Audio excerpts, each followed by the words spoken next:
It's an interesting time for business.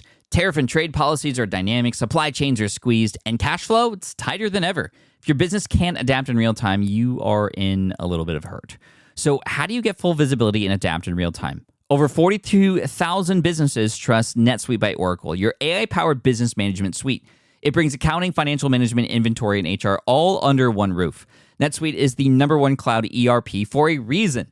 It's your single source of truth, giving you the data and control you need to move quickly. Real-time forecasting helps you move into the future with confidence, and with AI built in, you can automate the busy work and focus on strategy. NetSuite helps you see what's stuck, what it's costing you, and how to pivot fast. If I were running a business with a lot of moving parts, I'd use NetSuite for full control over everything. Tame the chaos with NetSuite. If your revenues are at least in the 7 figures, download the free ebook, Navigating Global Trade, 3 Insights for Leaders at netsuite.com/SPI. That's netsuite.com/SPI. The perfect product launch. It's the goal for every brand marketer. High heat, fast sellout, and fans posting recipes like trophies. What do Sydney Sweeney's soap drop, Taylor Swift's tickets, and your next launch have in common? Well, they're not bought, they're bragged about. Fanfare turns your drop into a moment. Fanfare cues real fans, blocks bots, and builds launch experiences worth screenshotting. Want hype without the heartbreak? Get Fanfare's 5-step hype drop playbook with our proven success formula and make your next launch unforgettable at fanfare.io/playbook. Again, fanfare.io/playbook. What is the value that you provide? And how can you stay oriented towards that value even as things are going to change? Because they will. If you're starting something on the side, newsflash, whatever you start right now is not what it's going to look like a year from now if you stick with it. It's going to change. That's fine. That's exactly what it should do. And sometimes it's going to change radically. So what you need to do is really find the programming inside of yourself that enables all of that change to make sense and feel consistent despite how it might look different. This episode is an absolute treat. I have with me today Jason Feifer, who is the editor-in-chief of Entrepreneur Magazine. And this is a very smart conversation that we have together, mostly because of his answers to my questions. But it's all surrounding this idea of becoming an efficient entrepreneur. Efficient in the sense of, yes, where does our time go and what do we use it for? Efficient in the sense of what are our goals and what matters and what doesn't? Efficient in the sense of fast money versus long money or long-lasting money.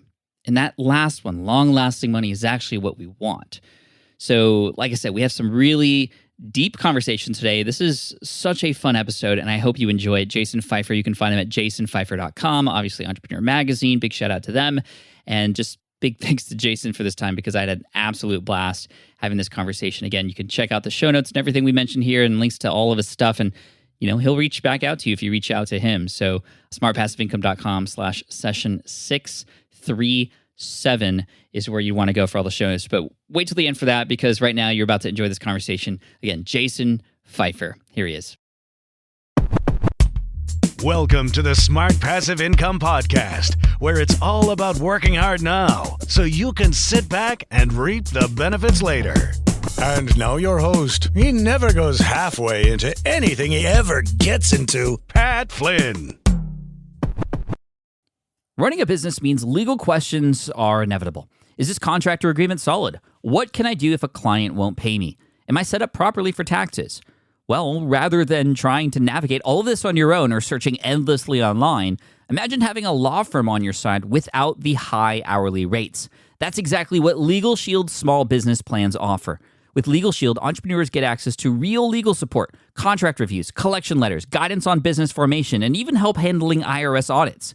Members can book consultations, upload documents through the app, and work with a provider law firm that understands small business laws in your state. You also get proactive help on tax and trademark questions so you can stay ahead of legal risks. And if a client delays payment, Legal Shield can send professional collection letters to help you recover what you're owed, all for a fraction of what traditional attorneys charge. Go to LegalShield.com/SPI or call 833-570-9980 to learn more and get big business legal support without a big business budget. That's LegalShield.com/SPI. While DIY website tools are everywhere, most fall short on design and performance. Hit publish. Framer ships your site worldwide in seconds. No code, no compromises. Framer is a powerful, user-friendly platform that delivers developer-level results without writing a single line of code. Make your designs move and convert with Framer. Framer brings your site to life with powerful animations, dynamic content handling, and a design-first approach that helps your site stand out. Framer is the design-first, no-code website builder that lets anyone ship a production-ready site in minutes. Browse hundreds of pixel-perfect templates or even design something of your own on a totally blank canvas. Add bold animations like appear effects, text effects, scroll and looping animations, and much more in seconds. And it's free to start. The built-in AI handles the heavy lifting of generating starter layouts and can even translate your entire site to any language. On the back end, you'll get responsive breakpoints, built-in hosting, a flexible CMS, and privacy-friendly analytics. Ready to build a site that looks hand-coded without hiring a developer? Launch your site for free at framer.com and use code SPI to get your first month of pro on the house. That's framer.com, promo code SPI. Framer.com, promo code SPI. Rules and restrictions may apply.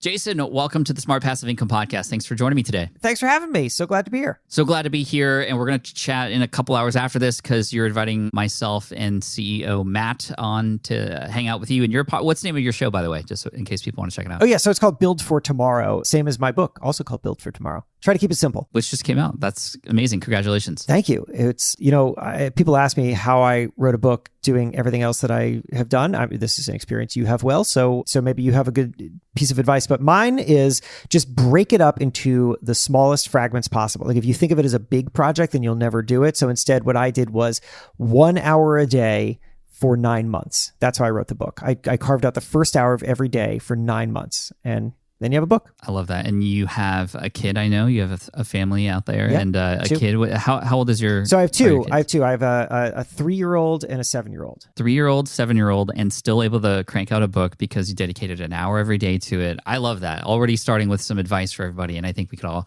appreciate that. And that's exactly how I tackled my books also. Well, in fact, the first one, Will It Fly, was a similar thing. Wake up in the morning before the kids got up, cranked it out for a very long time.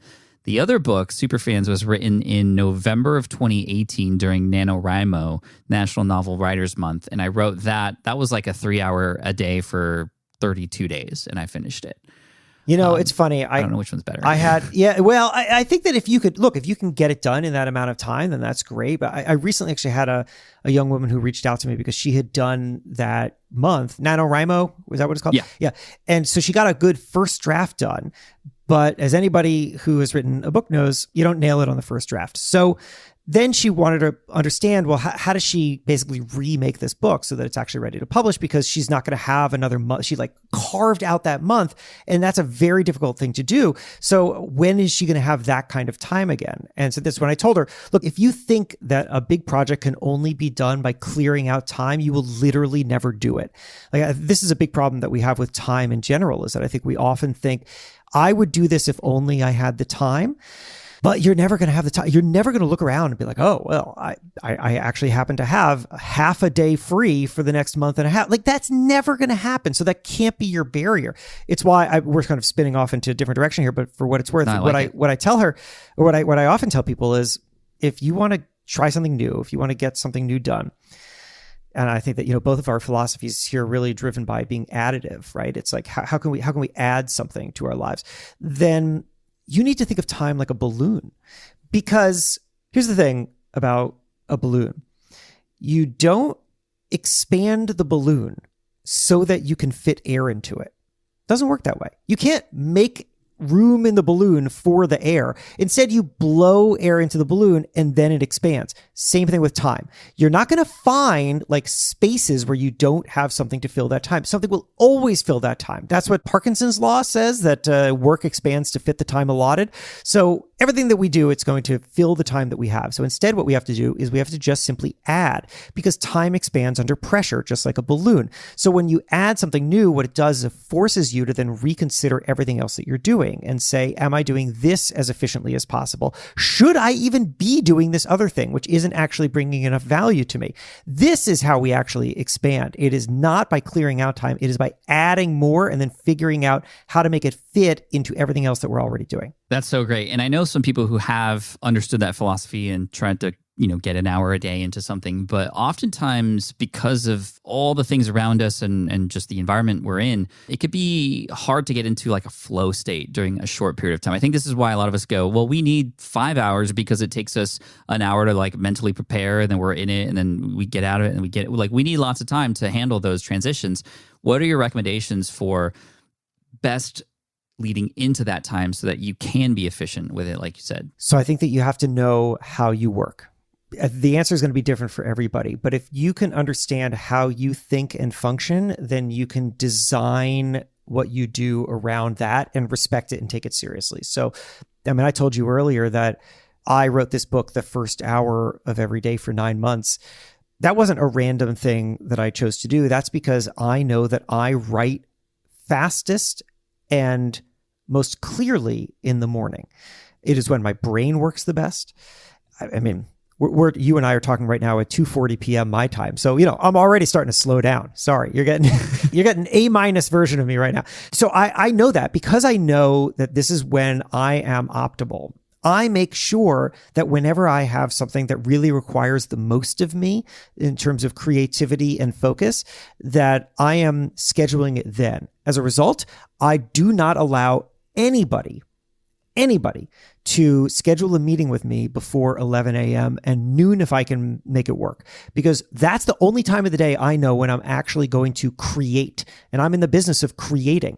And then everything else can happen after that. I will take meetings all afternoon. I will work into the evening if I need to, but that's how I do it. So however you best work is what you need to respect. And then you need to build an infrastructure around that. So you're using yourself as efficiently as possible. That's such a great answer. So respecting that time, honoring it, and even protecting it. No, I will not have a meeting during this time because this is for me. This is my creation time. And I think you're right. Like everybody's different. So you kind of have to figure that out for yourself, right? It's kind of like a diet. You hear somebody else, they succeeded with a diet. It doesn't necessarily mean it's going to work for you. You got to know how your body works, and that can take some time, but I think that's so profound. We just started rolling right off the bat here, which is great. No, thank you for that. Tell me a little bit about your backstory. How did you get into what it is that you do? I know that you are like a senior editor at Entrepreneur, and you have this new book, which we're definitely going to dive into the themes of that. But how'd you get started? Sure. So I'll give myself a promotion. I'm the editor-in-chief of Entrepreneur, and that means that I run the editorial for the magazine, and I'm deeply involved in the brand at all levels. And it's funny, at the very beginning of my career, I started my career as a newspaper reporter. And this wasn't my goal. I never even heard of Entrepreneur Magazine. And I always tell students that because I think that oftentimes we set out with this particular goal in mind of what we think we want to do. And that's fine. I like goals. And the reason I like goals is because it's something to move towards. I think that we all need momentum. It's like if you're like lost in the middle of a forest, you need to pick a direction and start walking. But we shouldn't use goals as a narrowing device because I was interviewing Malcolm Gladwell once, and he said, self-conceptions are powerfully limiting. As soon as he said it, I wrote it down, I slapped it on my wall. Self-conceptions are powerfully limiting. If you have too narrow an idea of who you are and what you do, you will turn down all the opportunities that you didn't expect. And sometimes those are the best ones. So, how did I get to where I am? Well, what I did is I quit a bunch of jobs. I constantly pushed myself throughout every job that I had. I was a newspaper reporter for a while. Then I was a magazine editor at a lot of different magazines, random magazines. I worked at Men's Health. I worked at Maxim. And in each one of those, I was focused on this thing that I've come to call. At first, I was just kind of doing it on instinct, but now I have a term for it. What I've come to call work your next job. So the way I think about it is this. In front of you, in front of me, in front of everyone listening right now, we have two sets of opportunities. I like to think of them as opportunity set A, opportunity set B. Opportunity set A, everything that's asked of us. You got a boss, you need to do what the boss needs. You're going to be evaluated on how you do that. That's opportunity set A. Opportunity set B is everything that's available to you that nobody's asking you to do. And that could be at work. Join a new team, take on new responsibilities. Could be something outside of work. Could be that you really love the Smart Passive Income podcast and it inspires you to start a podcast of your own. Are you any good on mic? I don't know. Who knows? Let's figure it out. Go out and buy a cheap mic and get going. The one I'm working on right now that I do all my podcasts on cost me $60. Samson Q2U. It's a great mic. So it's, low barrier to entry. Anyway, the reason that I'm telling you this is because I believe that opportunity set B, doing things that are available to you that nobody's asking you to do, that is more important, infinitely more important. Because if you only focus on the things that are asked of you, then you will only be qualified to do the things you're already doing. But opportunity set B is where growth happens. That's where you develop the new skills and the new connections and the new ideas that are going to be useful to you in ways that you cannot even anticipate. So you ask me what I did during my career. I mean, look, in one way, it's a really simple answer, which is that I would take jobs based on what I thought that they could teach me. And then while I was at those jobs, I would figure out how to do those jobs as efficiently as possible so that I could spend time doing other things, freelancing, teaching, launching websites, whatever it was. I've done a million random things. And all of those experiences taught me the skills that I would ultimately need and use when bigger opportunities came. I love that A-B paradigm. I think we're so stuck and focused on A that we almost feel like we don't have time for B, hence the conversation we had earlier being very valuable and lending itself to that. This is advice that, like you said, doesn't just play a role in business and entrepreneurship and the work that you do, but I can imagine it being very useful in relationships.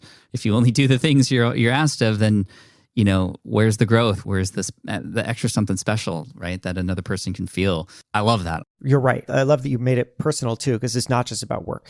Nobody that you're working with or that you are with in any kind of relationship, romantic, friends, whatever, nobody wants to feel like you're just showing up. It's not enough, right? It's funny. I've never made this connection before until you were just saying this right now, but something that I hear a lot from people in product is that, like we're in an age right now in which manufacturing excellence is so widespread that you cannot compete on quality alone. So nobody can market their scissors as the sharpest scissors. They're all the sharpest scissors, all of them. So you need to find something more for people to connect to. And in the case of marketing, that's often story. And it's a sort of connection with the vision of a founder. But if we're going to go back to what you were just saying a second ago, right? It's like whether it's about a relationship that you're in or work, it can't just be about showing up because everyone shows up. That doesn't distinguish you, just showing up. You have to do more. It's the only way to matter. I love that. You can't make scissors sharper than they already are. So what else can you do? Brand, story. It makes me think of an article I read recently about Liquid Death. Yeah. Liquid Death is now a $700 million company, and they're taking water and just putting it in cans. But it's not even just about that. Do you have any thoughts on Liquid Death and its rise to success? Because it definitely is a marketing branding thing, in my opinion, more than anything. That's all it is, liquid. I mean, so there's nothing else to it because it's water. Yeah, I mean, for like the one person listening to this that doesn't know what Liquid Death is it's a canned water company, and they just sell water. There's nothing special about the water. I don't know where it comes from, but it's wherever it is, it's not special. It's just water. But it is, I think. Do I have this right? It's the fastest growing non-alcoholic beverage of all time. Of all time. Yeah. Mm-hmm.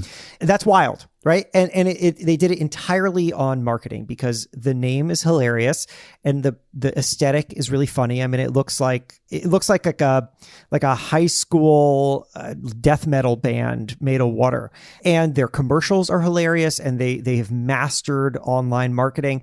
And we ran a piece writing about the marketing philosophy of the founder, who I think comes from the advertising background. And he said the secret to their success has been to take seriously their dumbest ideas. Like they'll all get into a room and throw out ideas and then really deeply engage with just the ones that seem the dumbest. Because that's often where genius is, right? It's in the thing that somebody's just kind of tossed off and nobody takes seriously. But what if you were to take it seriously? What if you were to try to make it work? There's a magic there because that's what nobody else is doing. If you want to find a competitive advantage, you have to really commit yourself to doing the thing that other people are afraid of doing. Yeah, I mean, that alone makes me think of now another creator, Mr. Beast, on the platform of YouTube, who's doing a lot of things that nobody else would. And yes, now he has a lot of money to spend on videos and creating these $2-3 million videos. But even before that, he got big by really being serious about the dumbest things. He did a live stream reading from the dictionary. He said I think he said somebody's name over 100,000 times and just recorded that. And they're absolutely absurd, but nobody else was doing that. So of course people started talking about it and then using a lot of that sort of those eyeballs that started coming his way to create something then with emotion and story in it, like a pizza delivery person coming to his home and then him tipping them $1,000 and making them cry because their car broke down and they needed to pay for rent. And it's just incredible how like sometimes those dumb ideas we just kind of go, no, that's why would we even do that? Well, because nobody else is. That's exactly right. And what you're reminding me was years ago, I interviewed Ryan Reynolds for the cover of Entrepreneur. Brilliant guy, right? I mean, love Ryan Reynolds. Good actor, but he, he's got this marketing agency called Maximum Effort, which is so clever. And one of the things we actually spent quite a while talking about, which reminds me of what you were saying with Mr. Beast, is that Ryan was talking about how he really loves limitations. That sometimes the worst thing that you can do in entertainment is have too large of a budget. Because if you have a large budget, the very first thing that you think to do, which is what he said, which is what I wanted to find the exact quote, but whatever, is he said, look, if you have a giant budget, everybody just starts thinking big. Suddenly they're going to be like blowing up buildings and there are going to be UFOs beaming aliens down. And that distracts you from the thing that actually connects with people whenever you're telling stories. And that is the human connection, the small human stuff. And that can get forgotten when you're spending money and thinking big. So I think the greatest challenge for Mr. Beast is probably going to be that he's got a lot of money now. He's going to want to spend that money and think about how he can use that money to go bigger and bigger and bigger. But sometimes when you go bigger and bigger and bigger, you actually just go further and further and further away from people and from the connection that you made with them. That's a challenge, but it's also a massive opportunity for anyone who's listening right now and thinking, well, I don't have any money. And so how do I build something? And the answer is you use that as an asset because you have to be resourceful and focus on the one thing that you've got, which is that you're a human being and you're trying to reach other human beings. And that doesn't require any money. You can do that for free. It's the difference between movies like Transformer, which, very cool spectacle, but really lacking on story and not uber successful versus, I'm thinking of a low budget movie, Blair Witch Project. Sure. Or Lost in Translation. Yeah, exactly. Yeah. It's like they didn't have a huge budget, but they had to focus on the story to sell the thing. And it really made it that much better. Paranormal Activity, same thing that was actually filmed close to here in San Diego. But Jason, this has been great. We did these are themes and things that you talk about in your book, I'm sure. For anybody who's curious about you and the book, tell us a little bit about it and let's unpack some of the themes in there. Yeah, sure. So the book is called Build for Tomorrow. And I wrote it because prior to the pandemic, people kept asking me this question, which is, what are the qualities of a successful entrepreneur? Just side note, I started puzzling over why I was getting this question over and over again as I would speak at events or be on podcasts.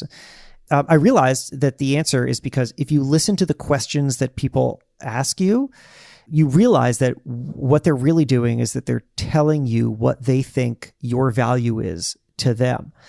And so I started to pay attention to these questions. People ask the same question. What are the qualities of a successful entrepreneur? I realized that the reason why they're asking that is because they're seeing me as a pattern matcher. I'm the guy who gets to talk to incredibly successful people, and therefore I should be able to see the patterns among them. And that's what they think my value is to them. So I thought, well, if I could have an answer to that question, I'd be really valuable. I'd be a step ahead.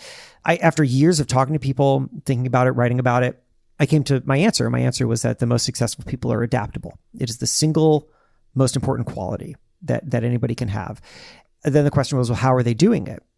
Pandemic answered that question, because when the pandemic came along, it caused everybody to go through the exact same change at the exact same time. And then you got to watch how everybody reacted differently. And I found this very interesting commonality among everybody, people who had very quickly pivoted their businesses and thrived or reinvented themselves, and people who were left behind, which was that everybody goes through change in the same 4 phases. Number 1, panic. Number 2, adaptation. Number 3, new normal. Number 4, wouldn't go back. A moment where you say, I have something so new and valuable that I wouldn't want to go back to a time before I had it.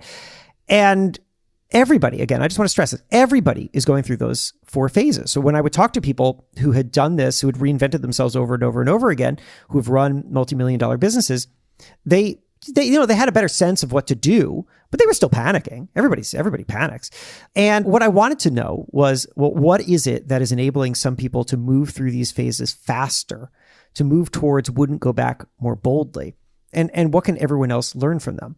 So that's what the book is. The book is the answer to that question. In Build for Tomorrow, I break down those 4 phases and figure out the strategies that the most successful people have been using to move through them and to identify new opportunities in times of change and adversity. I'm curious about the title. How did you land on the title of Build for Tomorrow when, a title of this book could be something like adapt or die kind of thing, right? Why did you choose to go this route? So it's funny. I mean, for anybody who's gone through the book process, you will know that, and everyone who doesn't, fun fact, oftentimes the title of a book is different than the one that the writer originally envisioned.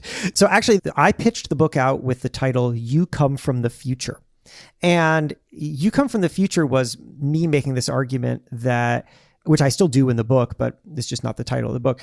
It was the argument that like every single thing that you think of as familiar and comfortable and good in your life, like just everything that you like, the teddy bear that your children are sleeping with, the coffee that you drink in the morning, the music that you listen to, everything that you like was once hated because it was new.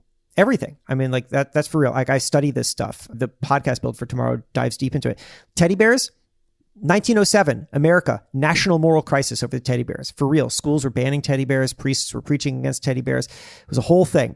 I could tell you why if you're curious. But the thing is that you don't think of any of these things as bad. You think of these things as good because they're familiar to you.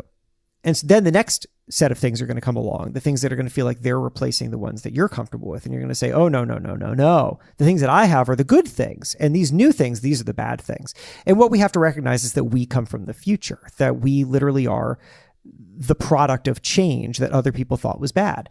And so if we can recognize that we are the evidence that change can be good, then we can more boldly embrace and help shape the next phase of change. So anyway, that's the reason I titled it You Come From the Future, but my publisher at Penguin Random House thought, complicated. It doesn't mean anything. It sounds like it's going to be space aliens going pew pew. So take me to your leader. Yeah, exactly. So anyway, I had written on a notebook and posted on Instagram. I'd written this thing out, which was just build for tomorrow, not for yesterday. And my editor had seen that and said, hey, I like that. Maybe that's the title of the book. So for a while, we were thinking of it as build for tomorrow, not for yesterday. And then we just thought of it as build for tomorrow. And the reason I like it is because ultimately the thing that we have to be doing, like, I think that conceptually people understand that if you're building something right now, that you're building for tomorrow. But the problem is that we are often reacting to change in a way in which we are trying to build for yesterday. We're trying to recapture the thing that already happened. We're trying to build upon things that no longer work. We are trying to stay the same and then force everyone else to join us. And that's just not how it works. What we really need to be doing is always thinking that the thing that I'm doing today is actually for the benefit of tomorrow, which means that it's fine if there's some discomfort now. It's fine if my actions don't feel like they're paying off immediately, because that's fine. The point of this is for tomorrow. And so we've got to make sure that we're orienting ourselves towards that. I love it. The difference between proactive building and reactive building, right? It's actually very encouraging for you to say these things, because we at SPI have been very focused on our future and pivoting into a direction that we don't see a ton of other people doing so yet. We're trying to go to where the puck is going, right? This is where our community is, SPI Pro and our learner community. We're trying to create community-supported courses and those kinds of things, which a lot of people aren't really doing. So this is our way of doing that. By the way, Teddy Ruxpin was a scary bear for me when I was a kid. So in that regard, I could see the reaction, but I'd love to, like, really quick, we can't breeze over that. Like, why was everybody so against teddy bears specifically in 1907? Yeah, I agree with you about Teddy Ruxpin. It's very, very scary. Take me to your leader. Yeah, it really was. It was like a Chucky doll. You know, it's dude, right? It's sort of this thing that comes to life. Okay, so I'll take you back to 1907. The teddy bear was invented only a few years earlier in Germany. And it was originally conceived of as a toy for boys. It was the teddy bear was rougher. It wasn't full of cotton. It was full of like wood chips. It's kind of dense. And it was kind of uglier than it is now. It became very popular in America and entered the home as a toy for boys. And then girls started playing with it. And this was very, very concerning for people because it started with the guy whose name is Michael G. Esper. He was a priest, pastor or something in Michigan. And he gave this sermon, this fiery sermon, which was reported in newspapers around the country about how dangerous teddy bears are. And his argument basically went like this, that when girls pick up teddy bears, they will put down dolls. They will not play with dolls anymore. And this is problematic because girls, again, remember 1907, girls have one function in the world in 1907, and that is to grow up and become mothers. And the dolls, they believed, when girls played with dolls, the dolls helped the girls develop a maternal instinct, which then enabled them to grow up and be mothers. But the teddy bear does not help you develop a maternal instinct. The teddy bear is a beast. And so when the girls put down the dolls and start playing with the bears, we are seeing the beginning of the end of humanity. The actual argument that people made. Actual argument. People were terrified of this. Wow. Now, what's happening? It's worth asking. Like, there's what's happening at the time, and then there's the lesson that we can take from it. So what's happening at the time is that girls are being educated in a way that they never had been before, and women were entering the workforce in a way that they never had been before. That was what was happening at the turn of the century. That was very scary to traditionalists of the time. And so they saw the teddy bear as a representation of that, right? It was almost like this change that, and we see this, turn on cable news and find some like fire-breathing, moralist, and you'll see them do versions of this where basically there's like some big cultural change happening and they'll try to distill it down to like one little thing. And they'll say, oh, and then this is reaching the children and now right, this is just what we do. So this was a version of that. But the thing that I think is worth us all considering with this crazy story is that one of the reasons why change is often really scary for us is because we think that new replaces old, that when new comes along, it will wholesale replace old and everything that came before it will be gone or destroyed. And then therefore everything that was valuable about that thing will no longer exist. And this is how we get into just tailspins of panic because we equate change with loss. But what I am here to tell you, good news, because I've studied this thing that has happened over and over again, is that that's never what happens. New does not replace old. New integrates with old. So we take the best of the old and we take the best of the new, and we have a world that is ever expanding with new options, which is why, I have children. They are 7 and 3. They've played with dolls and they've played with bears. They have both. And also we have cars and bicycles, and we have TV and we have radio. Over and over again, people think that new will replace old, and it will not. It will integrate. So that's the lesson, is that like we should, right now, one thing that we're all like hyperventilating about is the future of work. Oh, nobody will ever want to go back to an office again. And, work has forever changed and we don't know what to do. And like, that's not what's going to happen. What's going to happen is that we're going to take the best of the way that we used to work and we're going to combine it with things that we're learning right now. And we're ultimately going to have some kind of new idea of what the shape of work looks like. That's going to feel completely different to what we knew and what we have now, but it is ultimately going to be a combination of the best of both of those things. That's what work is going to look like. It reminds me of a book by Chip and Dan Heath. They wrote one of my favorite books, Made to Stick, but their follow-up to that was Decisive. And in that, they talk about the human just draw toward the binary, like either this or that. It's like bears, no dolls anymore. Not like, why can't we just integrate the two? And I think this is really important because as we talk about our futures as entrepreneurs and making decisions on businesses and opportunities that come our way, how do we approach the new opportunities that are coming our way that, make us sometimes feel like we either have to drop everything, right? Like how do we, as a person working 9 to 5, have, a business on the side because it feels like only one or the other? How does one approach the decisions now moving forward in sort of the paradigm of the book that you've created in those philosophies? So there's a lot to say there, obviously. There are, right, if you were to just even look at the kind of phases of of things that people are experiencing there. There's the decision to explore something. There's the decision to commit yourself to something. And then there's the decision of when to really shift your resources. When does the thing that you've created become your main thing?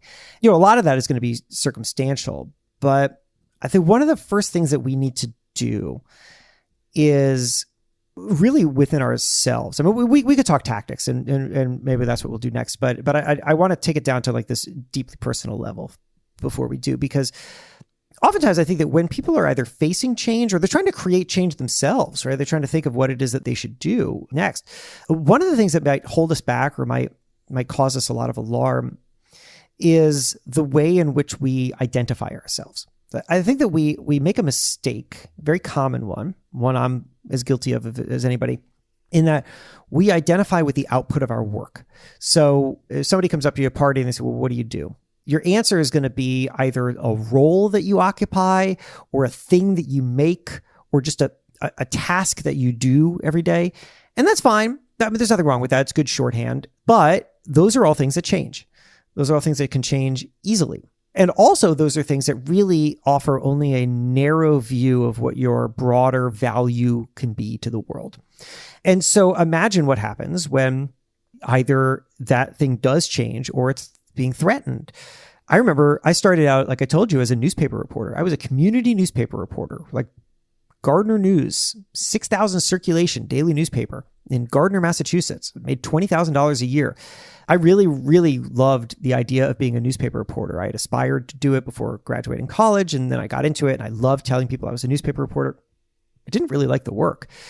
And I stayed in that career. I went on to, I was in 2 newspapers. There's another one as well after the Gardner News. I stayed in that work much longer than I should have, being grumpy and resentful. And the reason was because I was a newspaper reporter. It's how I identified. And if I was a newspaper reporter, but I wasn't working at a newspaper, then what was I? I was nothing, I guess. It's very scary.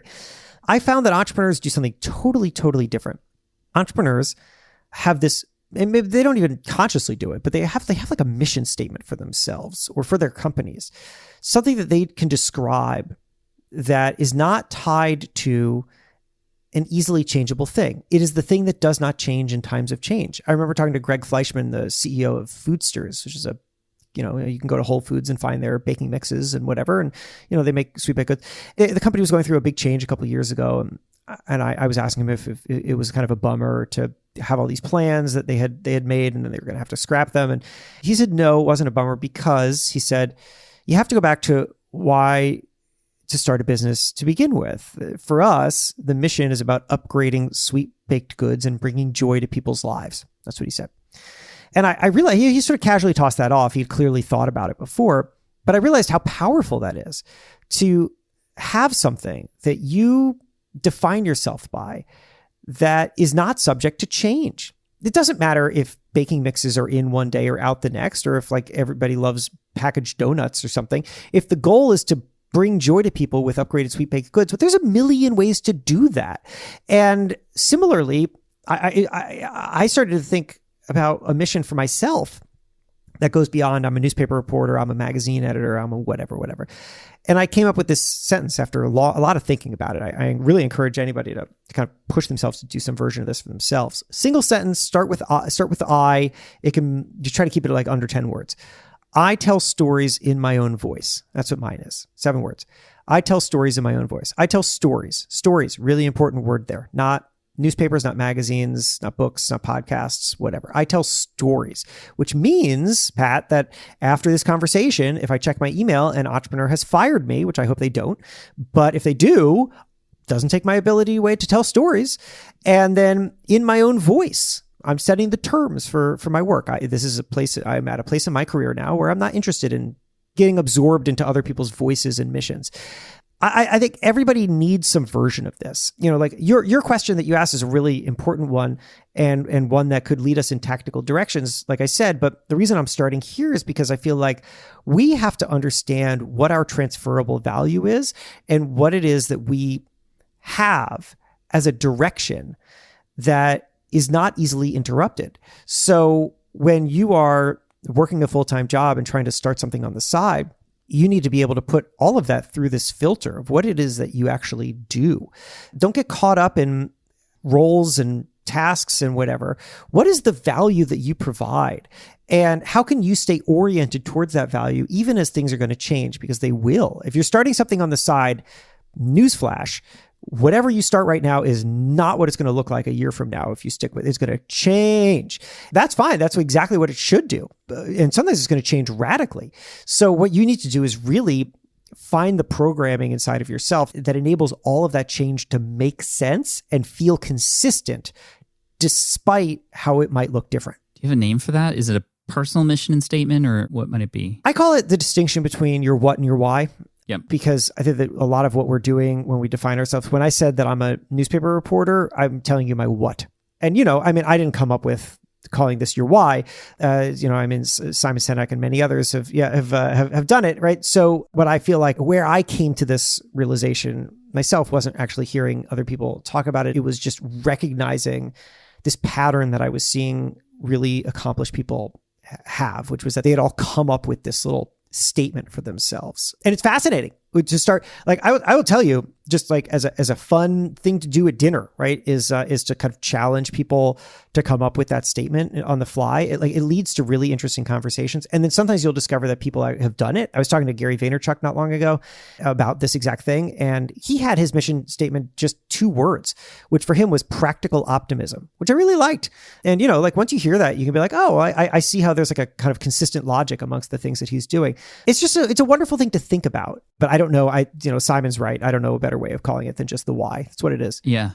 No, I love that. And even thinking about myself and the things that I've enjoyed, the things that I've been most successful with. I mean, there are clear patterns in terms of the value that I have to offer there, from taking really complicated things and making them easy, and then leading by example. That's always been a philosophy of mine. And that helps me as an entrepreneur teaching business to not just talk the talk, but also walk the walk, which I think helps with, proof, authenticity, and such. That is incredible. If you were to rephrase the question, what do you do, to one that would perhaps allow you to understand these patterns about a person, what might that question be, you think? Oh, well, that's a good question. I have this exercise in the book where I have people go through that scenario that I kind of used, which is somebody comes up to you at a party and asks what you do 3 times. I mean, imagine it that someone comes up to you at a party and they ask what you do. What's the first thing you're going to say? You're going to talk about your tasks, right? I do this. I'm a newspaper reporter. I go out and I report the news. So then run the scenario again, but now you're not allowed to say anything that you just said. So someone comes up to you at a party and they ask what you do. You can't talk about your tasks. So what are you going to talk about? Well, I think you'll talk about the thing that it feels most connected to your tasks, which is your skills. It's a level deeper. So I would say, what do? I'm really good at gathering information and processing that information and making it useful for others. And then we do it a 3rd time. Someone comes up to you at a party and they ask what you do, and you cannot talk about your tasks and you cannot talk about your skills. And at this point, what are you left with? Now, at this point, you're so deep down that the only thing that you can think to talk about is like, what is the thing that's so deep inside of you that it drove you to develop the skills that enabled you to do the tasks? Like that's where I tell stories in my own voice. That's where I think Gary gets practical optimism. And that's where you get what you were describing. Like, this is the thing that's down there. So what we really need to do, there isn't like a singular question to ask to get there. And I think the reason for that is because it's kind of an unnatural way for a lot of people to think. But if you walk people through peeling the layers of the onion away of themselves, then you get somewhere deeper. This has been fascinating, Jason. I have one more sort of scenario or question to ask you before we finish up, and I definitely highly recommend everybody check out your book. And we'll get to the links and all that stuff in just a minute here. But the scenario is one that we entrepreneurs often face, which is, our business is running, it might be going, yes, we want to grow, but then there's a new opportunity. How do you weigh that opportunity based on what you should pass and what you should take? And the big one that many of us are familiar with right now is this world of NFTs. And I'm just using this as an example. People are reacting in a way that is similar to the teddy bear. And then there are other people who are so supportive and behind it. It's hard not to consider these things that everybody's talking about when it might not make any sense at all. How are you filtering those things out? What is the process one can use for, in addition to understanding their why, obviously, to making the right decision or at least stacking things in their favor? So, okay, I love that you use the word stacking, because that that's within my answer. So it's a great question, because I think we are always pulled. Right, always pulled by people's demands, by others' demands on us, but also just by temptation, because there's always some new thing that you could be doing, always some new thing to chase down. For what it's worth, I have heard over and over again from entrepreneurs that one of the greatest mistakes that they made in their business was mission creep, that they just started saying yes to too many things, and therefore they weren't able to focus on what really matters. And that we can do that personally. We can end up in mission creep. So let me tell you this mindset shift that I went through that has helped me answer that question for myself as I've faced it. So we've been talking, about this book that I wrote called Build for Tomorrow. This is the first book that I've written that has just my name on it. But years and years ago, I co-wrote a romantic comedy with my wife, who's a novelist. This was random, and we started before I was at Entrepreneur, but by the time it came out, I was at Entrepreneur. And it was, seemed kind of discordant with the work that I was doing, this romantic comedy. And so it came out on St. Martin's, like a major press, and we sold the TV rights and all that stuff. So anyway, I got two sets of reactions to news that I was publishing this book. From my writer friends, they said, "Congratulations, that's so exciting. You sold a book. Wow." From entrepreneurs, they said, "Oh, that's interesting. What are you going to do with it?" And the reason I couldn't understand that at first. And then I realized that entrepreneurs think differently than literally everybody else. Entrepreneurs think what I like to call vertically. Everyone else thinks horizontally. So horizontal thinking, this is what I had come from. I had come from horizontal thinking, which is to say that I do something and I put it out into the world. And then I move along and I do something else and I put it out into the world. I do something else and I put it out, and I am moving horizontally. Entrepreneurs think vertically. The only reason for them to do something is because it is the foundation upon which the next thing will go, right? Which is why I love that you use the word stacking. And that's not to say that it is always going to be a very straight line. It is not. It's going to be the opposite of that. But they're always mindful of, how is the thing that I'm doing right now driving focused growth for where it is that I want to go? Where I want to go is a thing that can change. I mean, I told you earlier, I love the idea of a goal simply as a place to move towards, but that doesn't mean that you have to stick to it. But you should have you should have a plan, and then a plan to abandon the plan.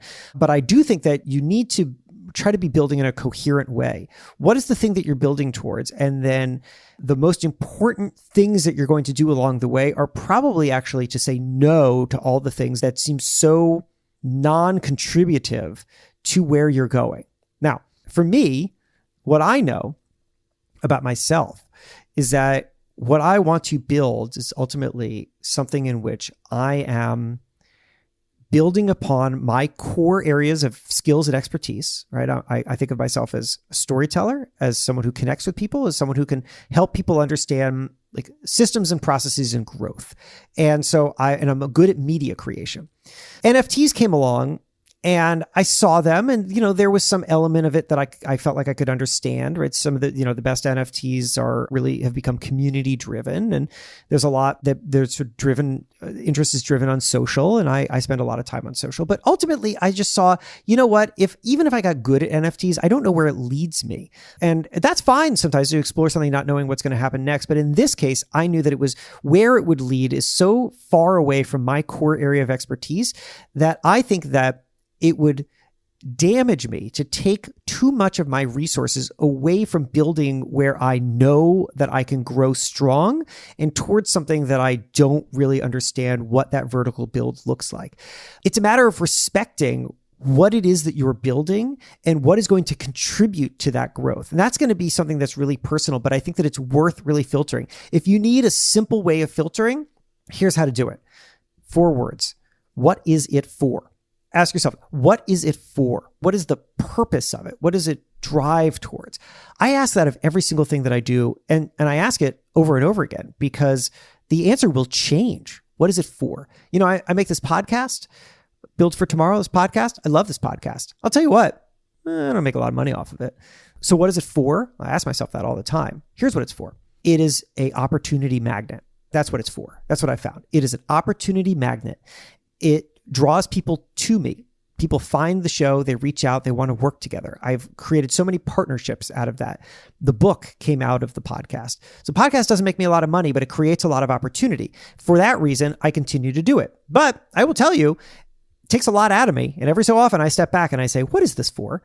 And maybe one day I don't have an answer to that. And at that point, it's time to fold up shop and do something else. When I'm thinking about NFTs, for me personally, what is it for? I don't know. To make fast money, I guess, is the only thing that it would be for. And that doesn't seem to make sense to me. I would rather not spend resources trying to chase fast money.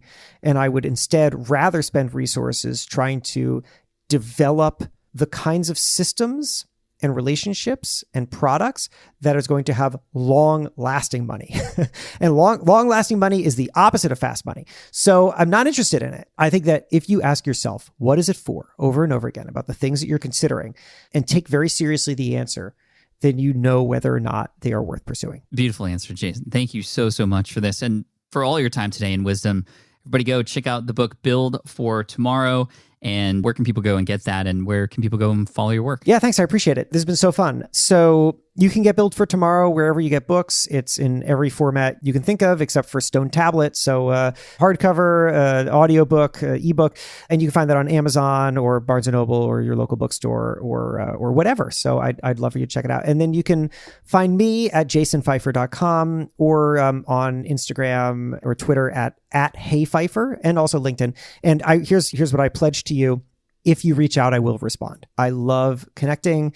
I find it to be incredibly valuable for community building, which, Pat, I know is so central to you as well.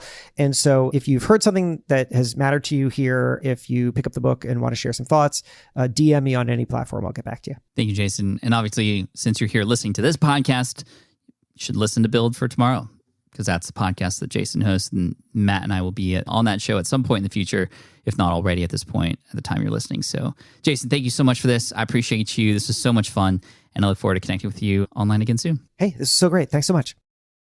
All right, I hope you enjoyed that conversation with Mr. Jason Feifer, again, editor-in-chief of Entrepreneur Magazine, and I hope you really enjoyed this. I did, for sure. And I just love the way that he has this unique way of explaining things, right? Like time and the balloon analogy, which is awesome, and I highly recommend you check out his book as well.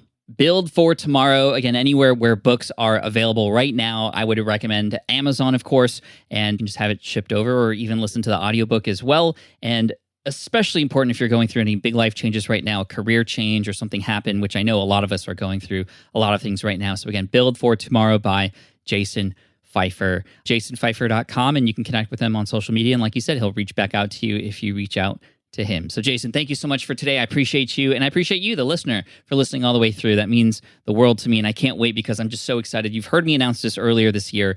I have a book in the works right now as well, and to hear people like Jason and other amazing people here on the show release their books into the world and just the responses to it. I'm reading the reviews, or I just read the reviews that are available right now for Build for Tomorrow, and they're absolutely fantastic. And so I'm definitely going to dive in myself right after the new year begins, because I always choose some new books to read, and this is going to be my first one on the list. So I hope it's yours too. Again, Build for Tomorrow, Jason Feifer. Thank you so much. Appreciate you, and I'll see you in the next one. Cheers, peace out, and as always, Team Flynn for the win. Have a good one. Thanks for listening to the Smart Passive Income Podcast at smartpassiveincome.com. I'm your host, Pat Flynn. Our senior producer is David Grabowski. Our series producer is Paul Gregoris. And our executive producer is Matt Garland. Sound editing by Duncan Brown. The Smart Passive Income Podcast is a production of SPI Media. We'll catch you in the next session.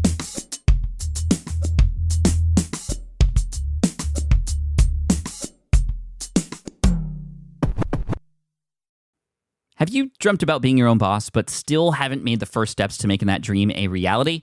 Well, I get that. Starting a business can feel super overwhelming with legal forms, paperwork, finances. It's a lot. And that's why I'm excited to tell you about Taylor Brands. Taylor is a complete business builder designed to make launching your business simple and stress-free. You can register your LLC in just minutes, keeping your personal assets and the business assets separate from day one. From there, you get access to everything you need to get off the ground. Legal documents, licenses and permits, invoicing and bookkeeping tools, and even a 100-day business coaching program, all designed to help you hit the ground running.